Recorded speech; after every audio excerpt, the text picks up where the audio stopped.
ಕಸ ಅಂದ್ರೆ ಬರೀ ಬಿಸಾಡೋ ವಸ್ತು ಅನ್ಕೊಂಡ್ರಾ? ಖಂಡಿತ ಇಲ್ಲ. ಅದು ಒಂದು ದೊಡ್ಡ ಶಕ್ತಿಯ ಮೂಲ ಆಗ್ಬಲ್ಲದು.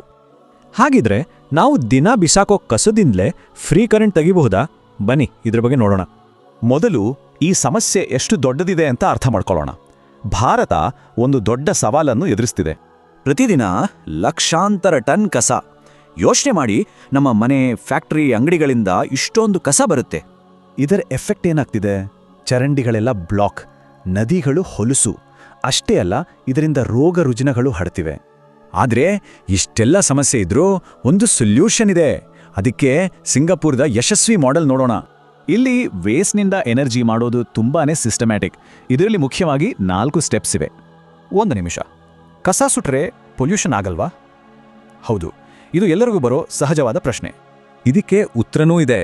ಈ ಪ್ರಾಸೆಸ್ ಬರೀ ಕಸನ ಇಲ್ಲವಾಗಿಸಲ್ಲ, ಬದಲಿಗೆ ಒಂದಲ್ಲ 3 ಲಾಭಗಳನ್ನ ಕೊಡುತ್ತೆ. ಮೊದಲನೇದಾಗಿ ಕಸ ಪೂರ್ತಿ ಮಾಯ. ಎರಡನೇದು ಸಾವಿರಾರು ಮನೆಗಳಿಗೆ ಕ್ಲೀನ್ ಎನರ್ಜಿ. ಮೂರನೇದು ಹೊಸ ಕನ್ಸ್ಟ್ರಕ್ಷನ್ ಮೆಟೀರಿಯಲ್. ಕಸ ಸುಟ್ಟ ಮೇಲೆ ಉಳಿಯೋ ಬೂದಿ ಇದೆಯಲ್ಲ, ಅದೇ ನ್ಯೂ ಸ್ಯಾಂಡ್. ಇದನ್ನ ಇಟ್ಟಿಗೆ, ರೋಡ್ ಮಾಡೋಕ್ಕೆಲ್ಲ ಬಳಸ್ತಾರೆ. ಅಂದ್ರೆ ಝೀರೋ ವೇಸ್ಟ್. ಹಾಗಾದ್ರೆ ಇದೇ ಮಾಡೆಲ್ ಭಾರತದ ಶಕ್ತಿಯಾಗಿ ಹೇಗೆ ಬದಲಾಗ್ಬೋದೋ ಯೋಚನೆ ನೋಡಿ. ವ್ಯತ್ಯಾಸ ತುಂಬಾನೇ ಕ್ಲಿಯರ್ ಆಗಿದೆ.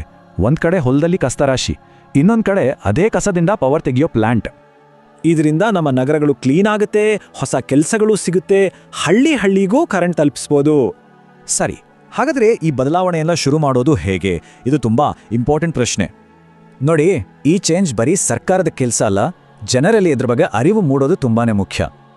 ಒಂದೇ ಒಂದು ಸರಿ ಮಾಹಿತಿ ಲಕ್ಷಾಂತರ ಜನರ ಜೀವನವನ್ನೇ ಬದಲಾಯಿಸಬಲ್ಲದು. ಅದಕ್ಕೆ ಈ ವಿಷಯ ಎಲ್ಲರಿಗೂ ತಲುಪಬೇಕು.